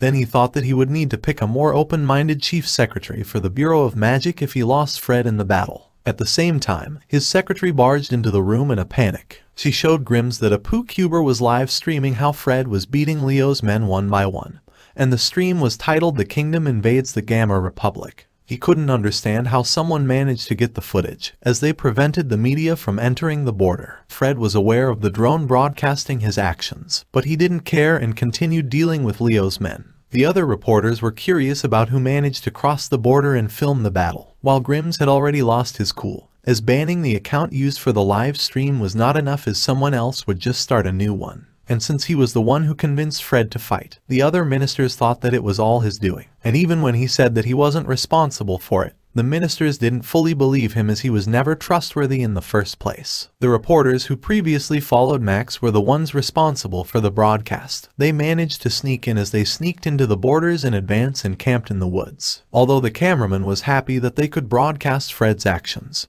he couldn't understand why he was letting them do it, as the kingdom would clearly be against it. The female reporter explained that Fred had probably stopped caring, as the kingdom that they fought to protect now had them at each other's throats, and she believes that it was the limit, even for a patient man like Fred. Then she thought that the battle between these two brothers in arms would be the entertainment that people would want to see, and they were determined to expose the truth. At the same time, Fred and Leo had finally met each other. Fred immediately insulted Leo's hairstyle, but he didn't care about it, and he apologized that his men had tried to get in Fred's way. Fred was surprised that he was not worried about his men's safety, but Leo was certain that Fred wouldn't endanger their lives. Afterwards, he asked Fred if he had also met Max lately. Fred wanted to kill Max as soon as he realized that he was telling the truth about joining the Gamma Republic. But Leo told him that although he couldn't recognize Max at first due to his disguise, he hadn't lost his touch and still is strong as hell. Afterwards, Leo asked if they would leave the drone alone. Fred let Leo decide, so he cleared up the surrounding trees to give the drone a better view. The citizens watching were surprised by Leo's strength, but Fred thought that it wasn't enough, so he used his magic to raise the ground that would serve as their battlefield. The two were determined to kill each other. Minister Franco was saddened that it had come to this, while the citizens and other ministers' attention were all focused on the coming battle, and it was the same for Max. The first time Max, Fred, and Leo met Yuria was when she suddenly showed up and dealt with the skeletons they were facing all at once. They asked who she was, but she told them that she came to see the heroes' party, but she added that she was disappointed with their strength. Leo was amazed with her magic, and he thought it was even stronger than Fred's. Then he tried to thank her for saving them. However, she interrupted him to announce that she would slay the Demon Lord herself, so they should just go back home to their mom to get a change of diapers. They were speechless at her attitude. The trio continued their journey and met more skeletons, but Yuria interfered again and dealt with the monsters. It happened over and over again until they started fighting together. While resting, Max asked Yuria to join them for their meal, and while Leo and Fred were talking about the demons they faced, they thought they were weak, but they still thanked Yuria for saving them. Yuria refused to join, and she told them again that they should just go home before pointing out that the demons they had faced were getting stronger by the minute. She also told them that they would have been dead long ago if not for her, so she told them to go home first thing in the morning. Then she turned around to leave. Max stopped her, saying that she didn't need to be uptight since they'd been friends for a while, but she told them that she didn't need any friends before she proceeded to leave. And Leo couldn't understand why she was so angry at them. After leaving the group, Yuria immediately met more skeletons. Although she easily dealt with them, a powerful demon appeared. He was impressed with her powerful magic, so he offered to turn her into a demon to join their side. But Yuria refused, saying that she would slay the Demon Lord herself. Because of this, the demon summoned a monster made up of skeletons, and it fired multiple energy blasts at Yuria. She suffered some injuries, and she was helpless against the monster. The demon planned to turn her corpse into his subordinate, but Max, Fred, and Leo arrived to help her. The scene then changed to the present. Leo and Fred had started their battle, and Leo had the upper hand because of his advantage in strength since they were fighting in melee range. Lim and Botka were worried after Leo managed to injure Fred. However, it didn't hold Fred back, and he grabbed Leo by the neck and blasted him with his magic. Fred had the time to heal himself because Leo was on his knees after taking the attack. But Leo got up again and reminisced how Fred's healing spell had saved him multiple times in the past. Leo thought that it was weird that Fred was fighting in a risky way. Then he asked why he came alone, as he expected him to bring Max and Yuria. The reporters wondered if the two were immortals, and they were curious about their conversation. Leo couldn't understand why Fred was trying to fight him alone at close range, and he wondered if he was trying to get himself killed. Fred called Leo presumptuous, and he started attacking him while insulting him for playing as a king and establishing the Gamma Republic. Leo admitted that it was a crazy idea to establish the Republic, but he thought he didn't have a choice since he and his friends needed to transform the wasteland where they were banished by the kingdom in order to survive. They worked hard and did everything to dig up the magic ore deposits and hot springs, but the kingdom is trying to steal them all, without a care for their hard work. However, Leo would fight to keep their livelihood and the fruit of their suffering. But Fred was unmoved. He pierced Leo's chest with his magic. He refuted that they were not the only people unrewarded for their hard work, and he said that they should just accept everything. But it didn't stop Leo from landing a counterattack on him. Fred declared that even if he died, no one would recognize the Gamma Republic's existence, so the war would never end. However, Leo was determined to fight and persist until the kingdom acknowledged the Gamma Republic. But Fred just mocked him for being overly optimistic and stupidly honest. Maou was impressed with Leo and Fred. She thought that they were just as strong as she expected after 10 years, while Max refused to watch the battle. Because of their intense battle, Maou thought that their bodies were bound to give out soon, and she was upset that Max chose to sit still and feign indifference while his friends marched into their deaths at each other's hands. Max was enraged, so he grabbed Maou by the collar and pinned her against the wall. He refused to act, as he didn't want to choose any side, and end up killing the other. Maou accepted his decision, but she said that he was now different from the Max he knew, before saying goodbye and leaving. Max was left alone in his room, still conflicted with the situation. Although Leo seems to have the upper hand as he continuously bombards Fred's defense with his attacks, Fred used some little tricks to take advantage of Leo's honest way of fighting. However, before they could continue their fight, they noticed that something was flying towards them. It was Maou, who crashed to the ground close to them. The two didn't know who she was, while the reporters were confused by the situation. After getting up, Maou immediately flew in front of the camera. She proudly introduced herself as the Demon Lord, also announcing her return. However, the citizens just thought she was cute, and while Max's jaw dropped from shock, he couldn't understand what she was trying to do. The reporter didn't believe that she was the Demon Lord, and she thought Maou was just some brat, so she asked her to stop playing with the camera. Leo remembered that Maou was the demon who was with Max the last time he saw him, while Fred couldn't remember seeing her among the demons that were hanging around Max, and he wondered what she was trying to do. Maou announced that she would celebrate her return by ripping apart both Fred and Leo, who were heavily injured. She gathered a huge ball of energy and threw it at the two, but Leo just deflected it back to her, so she was blasted from the sky. Max could only cover his face in disbelief after seeing this. However, Maou rose back up and released more of her power, and because of this, the two realized that her power actually resembled that of the Demon Lord from 10 years ago. Maou declared that the two were just insects for her, and she tried to provoke Max to take action before he lost everything. She told Max to get off his lazy ass and fight her if he didn't want to lose his friends. However, Fred easily dealt with her using his magic, and she was covered in injuries after his attack. Max was enraged after seeing the situation. He was angry at every one of them. He didn't care about what could happen anymore, and he carried his sword before screaming in anger. After dealing with Maou, Fred and Leo continued their battle that would determine the fate of the kingdom and the Republic. The reporter tried commenting on the battle, hoping to make it more entertaining, but the viewers just asked her to shut up through the chat. At the same time, Max took out his bicycle, planning to use it to travel to Gamma Republic. However, its chains came off, so he slipped, and his balls ended up hitting the saddle before he fell down in pain.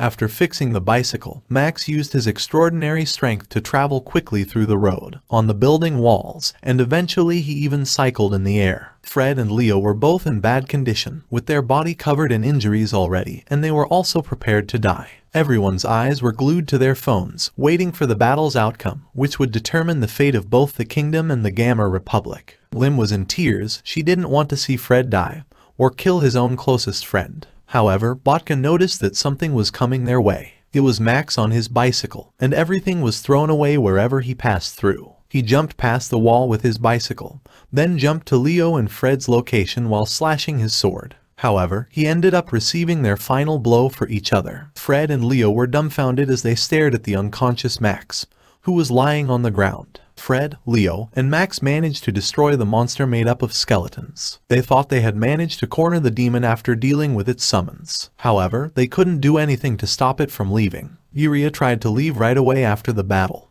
but she stopped when she noticed that Fred had healed her injuries, while Leo and Max asked if she was alright. She couldn't understand why the trio had saved her. Fred explained that she was a valuable asset who shared a common goal with them, so it would be stupid to let her die. While Max said that it was because she was their friend. She looked a little happy, but she still used her magic to electrocute Max, before saying that they should get going.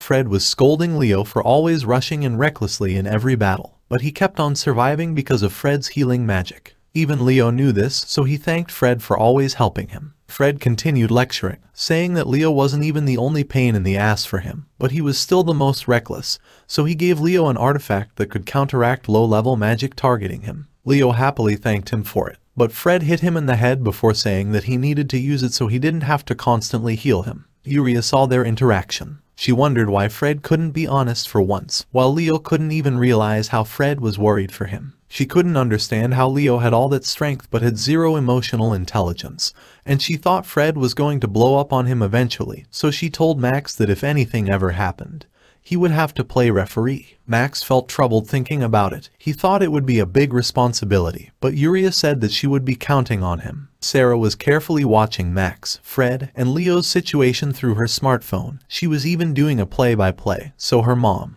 who was about to give birth, complained that it wasn't the time for it. Max was still on the ground after receiving Fred and Leo's attacks. The citizens had a hard time recognizing him. They thought that he had aged like milk. After getting up, Max picked up the candy Sarah had given him, and then he thought that he was really too old to fight. At the same time, one of the prime ministers was addressing the public through a press conference, and the reporters were asking if Fred had been thrown under the bus and if the kingdom was actually in danger. However, they started talking about Max instead, and the minister was surprised when the reporters told him that Max had joined the battle. Minister Franca and Menihild were glad that Max finally showed up. However, Sezek reminded them that Max isn't in his prime anymore, and she also added that even if he won, he wouldn't just bend to the kingdom's will. Fred wasn't happy with Max's arrival, while Leo thought that he came to solve the kingdom's crisis. Fred wasn't happy to hear his words. He argued that he wasn't a big deal like he thought he was, but Leo didn't care. He confidently declared that he would take on both of them and protect the Republic's people and its land. The two continued bickering. Fred called Leo and his allies criminals, but Leo reminded him that it was the kingdom that was trying to steal their land. Max told the two to shut up before saying that they were just using the situation as an excuse, and then he declared that he would beat them up as he was tired of their foolish talks. Minister Franca and Menihild were surprised by this development, but Sezek saw it coming, and she thought that they just needed to sit back and enjoy the mudslinging contest. Fred wasn't happy with Max's interference. Max argued that he didn't care about what they were fighting for, but their actions pissed them off, so now it was personal. Because of this, Leo realized that Max didn't come as Fred's backup, but he didn't care either way, and all they know is that the last man standing wins. The battle restarted with Fred bombarding Max with his attack, and although he managed to block it, he didn't have any time to catch his breath as Leo came at him in full force, and he seems to have the upper hand. Hayward thought that they could only observe how the battle would unfold, while Zeman was wondering if it was punishment for their previous actions. Max could only defend against Leo's continuous attacks, so Leo was mocking him for being slow, and even when he finally found the chance to counterattack, Leo easily dodged it and slashed at his waist. However, before Leo could finish him off, Fred bombarded them with his magic. Leo easily blocked Fred's attack, but it wasn't the same for Max, as he was already covered with injuries. Fred couldn't understand why Max would interfere, even though he was just getting beaten up, but Max argued that he hadn't fought for years, so they shouldn't have expected him to be close to his prime. Fred was disappointed in Max, but he was also enraged and wanted to kill Max, so he couldn't embarrass himself further. Max was defenseless against Fred, who blasted him with magic until he couldn't move anymore. Because of his sorry state, the citizens wondered if he was actually dead. Max thought that he never had a chance to win from the start, and that he should have never rushed into the battle. but he remembered how he always used to remind everyone to never give up, even when the odds were against them. Although they had even beaten all kinds of demons, they were completely helpless when facing a dragon. Because of the dragon's ability to fly, Fred and Yuria's attacks weren't as effective, and although Leo was still confident of shielding the team, Fred's healing wouldn't be able to keep up for long, so he even regretted that they had started fighting the dragon. However, Yuria hit his head with her staff before telling him to stop dwelling on the past, and they would continue fighting with every ounce of strength they had left. Yuria condensed her magic into a pellet and shoved it in Max's mouth. Yuria explained that Maximum Drive is a special buff made from condensing all of her magic. However, its effect wouldn't last for long, so he couldn't waste his chance and finish off the dragon in one shot. Leo blocked the dragon's attack before Max flew and slashed his sword at the dragon.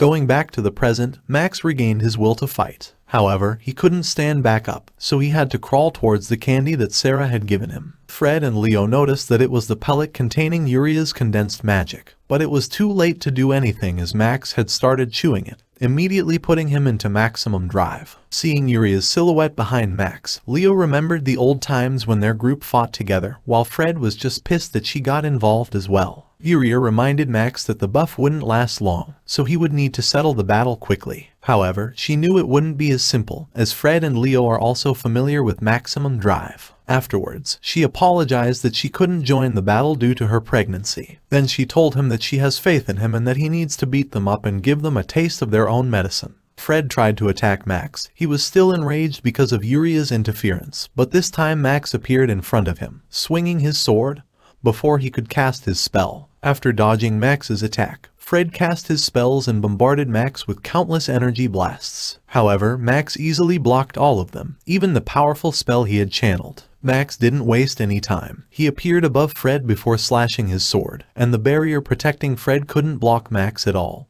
He was thrown away outside the platform after receiving the attack. While Max was looking down at Fred, he noticed that Leo was coming his way. This time, Max could easily keep up with Leo, and their powerful attacks quickly destroyed the platform where their intense battle was happening. Will was on his way to the battle's location while carrying Joe on his back, but he was surprised when he saw an injured kid lying on the ground close to the battle. It was Maou. She regained her consciousness after receiving some treatments from Will. She immediately recognized him, but he had no idea who she was as she was in her schoolgirl form when they previously met. Maou immediately asked about what happened to Max before asking if he had a smartphone. Max and Leo's intense battle is still going. Although Max broke Leo's sword, it didn't hinder Leo at all, and he even taunted Max, knowing that his maximum drive would be over anytime soon.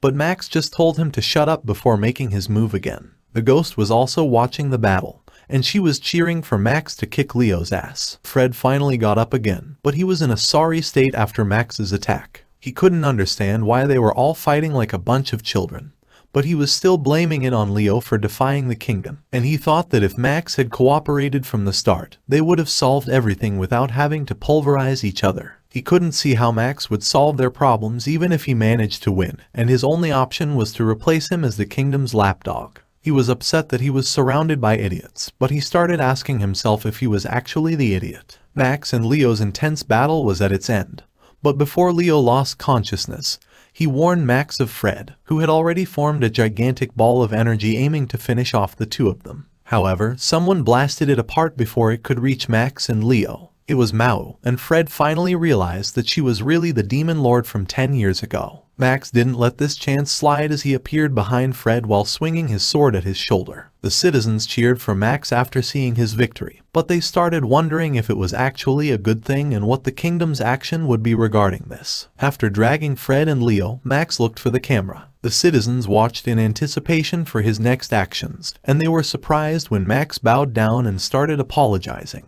He apologized that Fred and Leo had dragged everyone into the mess, but he asked everyone's help for a solution to the problem without his friends having to fight. Xenia couldn't understand what Max was trying to do, but everyone else could just stare at their laptop or smartphone screen, completely speechless as Max continued to beg for a solution to solve the situation without violence. Maou had a warm expression while staring at Max, who was willing to do anything to protect his friends.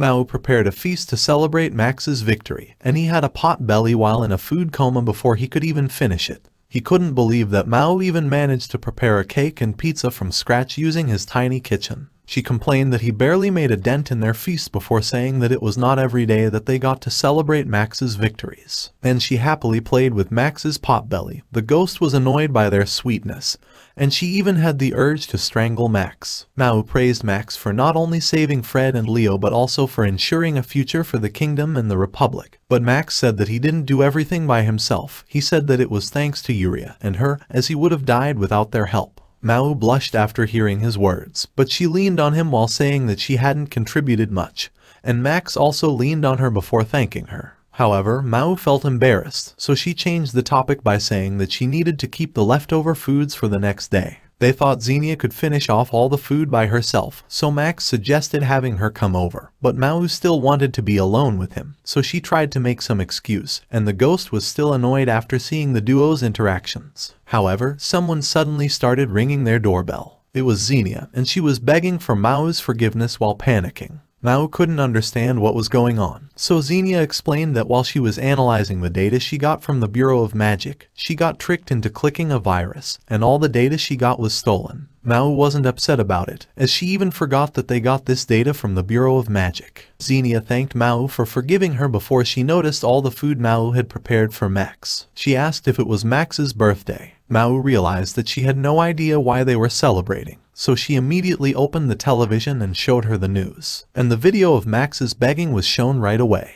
Because of Max, the kingdom had changed its stance towards the Republic. The citizens were happy that peace was made between the kingdom and the Republic.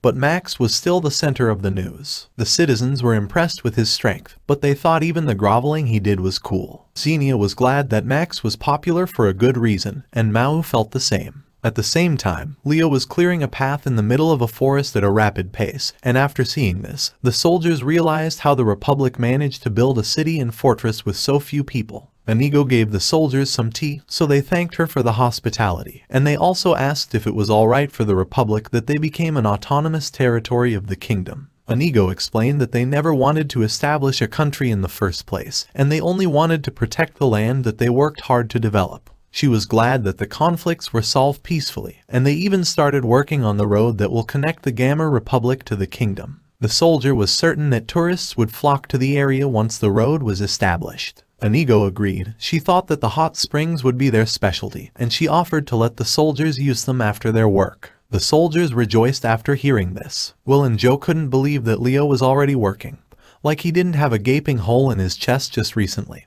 But Leo just brushed it off as a flesh wound. After seeing the battle, Will was reminded how amazing the hero's party was, but he thought that the kingdom was lucky that Max arrived.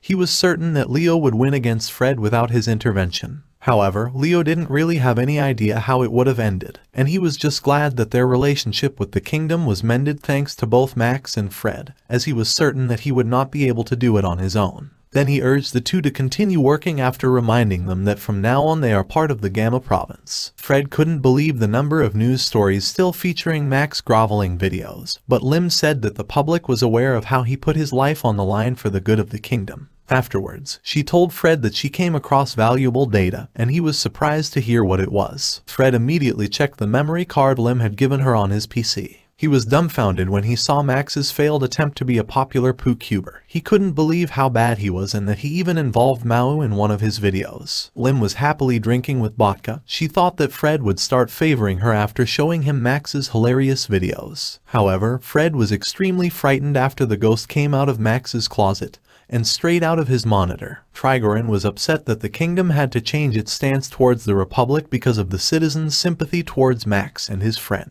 But Franca and Zeman were satisfied with the outcome as they preferred the peaceful approach even before the conflict escalated. Sezek agreed, but she thought they shouldn't give the Gamma province any special treatment. However, George thought that it wouldn't be a problem, as they knew Leo would return courtesy with courtesy. But Sezek reminded them that Leo would also return insolence with insolence, and that was the reason for all the mess. After calming everyone down, Grimm signaled for Fred's interrogation. Trigorin was upset that Fred let the drone cover the whole battle, while George wanted him punished for injuring his subordinate. Menihild and Franca wanted to overlook this since Fred played a huge part in resolving the conflict. However, Fred was actually willing to accept the punishment instead, so Reinhardt told him that he would have to step down as the chief secretary. But it didn't stop there, as the terrorist attack on the Bureau of Magic was blamed on Fred. Grimm's told the other ministers that the explosion was caused by Fred's failed experiment. Manyhild couldn't understand what was going on, but Fred knew that they were trying to use him as the scapegoat for their remaining problems. However, the officers started arresting Grimm's instead. He couldn't understand what was going on, so the officer explained that they found emails that included detailed financial data for the kingdom's magic bureau, and it revealed how the funds were being transferred into a dummy account before going to his account. The ministers insulted him for his greed, and Sezek didn't let the chance pass to make fun of him. Grimm's thought that Fred was behind this, but Fred had no idea about this matter. What he was certain of was that Grimm's was among the greedy scumbags who would use even war for their own profit. Grimm's didn't deny it. However, he told Fred that it also applies to more than just humans. It was revealed that Grimm's arrest was planned by some of the ministers, although Fred believed that the explosion at the Bureau of Magic was Grimm's doing. Since they didn't have solid proof, Reinhardt wanted to dismiss it as an accident.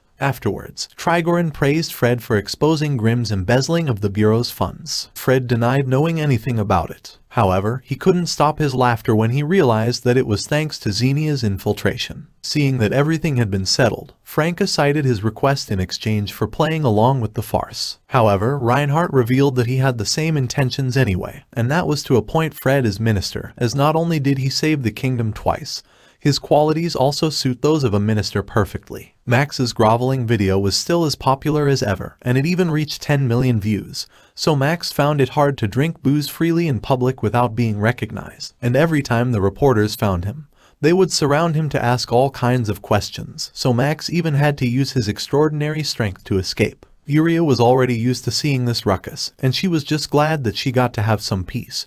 While Sarah had started to idolize Max, even naming her badminton serve after Max.